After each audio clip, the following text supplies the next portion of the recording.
జగన్మోహన్ రెడ్డి గారు ఇందాక నేను 2 ఆప్షన్లు చెప్పాను, మళ్ళీ చెప్పాల్సిన అవసరం ఉందని అనుకోవట్లా. ఒకటి కేసులు, రెండోదేమో విజయసాయి రెడ్డి అండ్ టీం వెళ్ళిపోతారేమో ముందర కాళ్ళకు బంధంగా వేసిన లెటరు అని అనుకుంటున్నారని. సో ఈ రెండిట్లో దేనికి అవకాశం ఉంది? బీజేపీ జగన్మోహన్ రెడ్డి గారి విషయంలో ఎలా వ్యవహరించే ఛాన్స్ ఉంది?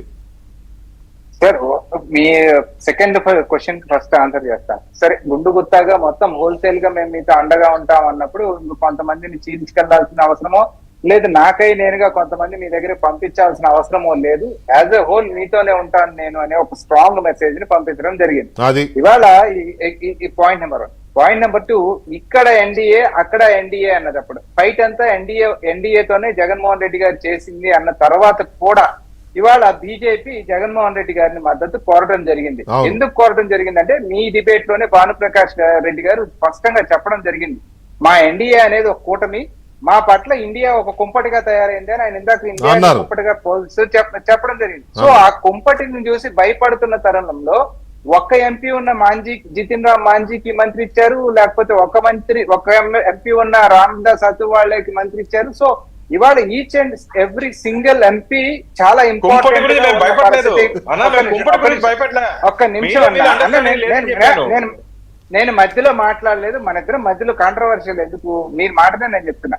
సో ప్రతి ఒక్క ఎంపీ యొక్క అవసరం ఇక్కడ పార్లమెంట్ లో ఇవాళ నరేంద్ర మోడీ గారికి ఉత్పన్నమైన తరుణంలో అదే కాకుండా రాజ్యసభలో చాలా స్ట్రాంగ్ గా 11 మంది ఎంపీలు బలంతో ఉన్న వైఎస్ఆర్సీపీ రాజ్యసభలో ఇక్కడ ఒకవేళ ఏది చెడో లోక్సభలో బిల్ పాస్ చేసుకొని వెళ్ళినా గానీ రాజ్యసభలోకి వెళ్ళిన తర్వాత మళ్ళీ బిల్ పాస్ కావాలంటే కంపల్సరీగా వైసీపీ ఎంపీలతో అవసరం ఉండే పని ఉత్పన్నమయ్యే పరిస్థితి అక్కడ స్పష్టంగా ఉన్న తరుణంలో ఇవాళ మనం శోభన్ బాబుతో ఒక సినిమా ఉంది, ఏమంటే ఆవిడ వచ్చిందో అనే ఒక సినిమా ఉంది సార్. అది ఎట్లా ఉంటదంటే ఒక వారం రోజులు ఇక్కడ ఒక వారం రోజులు అక్కడ ఉంటారు శోభన్ బాబు గారు. సో ఇప్పుడు వీళ్ళ పరిస్థితి కూడా ఎట్లుందంటే అధికారం ఎవరితో ఉంటే ఆంధ్ర రాష్ట్రంలో వాళ్ళతో బాగా దగ్గరగా, అధికారం లేని వాళ్ళతో 15 రోజులు, అధికారం ఉన్న వాళ్ళతో 1 రోజులు ఉండే పరిస్థితుల్లో భారతీయ జనతా పార్టీ కేంద్ర నాయకత్వం ప్రవర్తిస్తున్న తీరు ఏ విశ్లేషకులు విశ్లేషించుకున్నా అర్థమవుతున్న పరిస్థితి. సరే,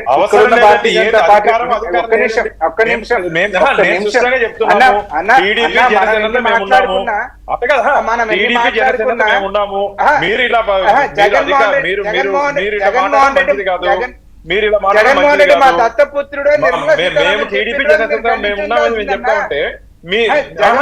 టీడీపీ జనసేనతో కలిసి మేము ప్రయాణం చేస్తున్నాము, మీరు అక్కడ ఇక్కడ అని చెప్పి మీరు ఎలా చెప్తారు చెప్పండి? మీరు అబద్ధాలు చెప్తా అంటే కూడా మీరు ఖండించకపోతే ఎట్లా చెప్పండి అన్న? జగన్మోహన్ రెడ్డి మా దత్తపుత్రుడు ఎవరు ఎన్నైనా అని చెప్పి వాళ్ళ కేంద్ర నాయకత్వం స్పష్టంగా బయటికి మనం చెప్తున్న తరుణంలో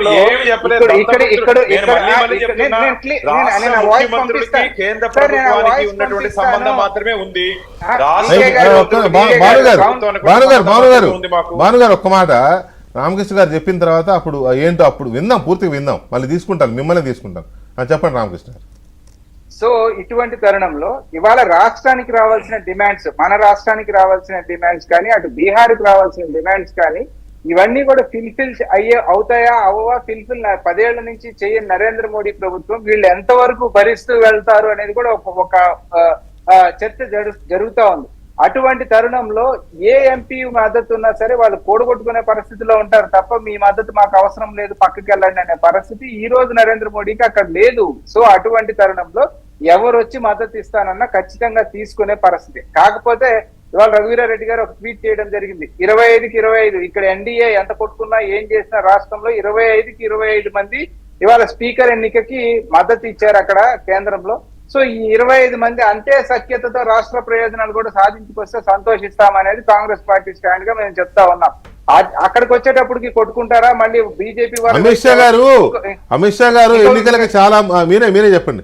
అమిత్ షా గారు ఎన్నికలకు చాలా ముందు ఒక 6 నెలల ముందే వైజాగ్ లో ఒక మీటింగ్ లో అమిత్ షా గారు అన్నారు బహిరంగ సభలో, మీరు ఏం చేసినా సరే 25 మంది ఎంపీలు మాకు గెలిపించండి అని చెప్పి ప్రజల్ని అడిగాడు ఆయన బహిరంగ సభలో. 25 ఇచ్చేశారు సార్. ఇప్పుడు 21 ప్రజలు ఇస్తే 4 జగన్మోహన్ రెడ్డి గారు కలిపేశారు. సో 25కి 25 ఆంధ్ర రాష్ట్ర ప్రజలు ఈ గత 10 ఏళ్లుగా ఎన్డీఏకి ఇస్తున్న తరుణంలో ఇప్పుడు ఈ 25 మంది రాష్ట్రంలో కొట్టుకున్నారు కానీ ఆ కేంద్రంలో కలిసి ఉన్నప్పుడు ఇక్కడికి ఏం సాధించుకొస్తారు అనే ప్రశ్న ఉత్పన్నమైన. భానుప్రకాష్ రెడ్డి గారు ఇప్పుడు చెప్పండి ముగిద్దాం. 1 minute ప్లీజ్. దేశ ప్రయోజనాల కోసం, దేశ అవసరాల కోసం కేంద్ర ప్రభుత్వం ఎన్డీఏ కూటమి తెస్తున్నటువంటి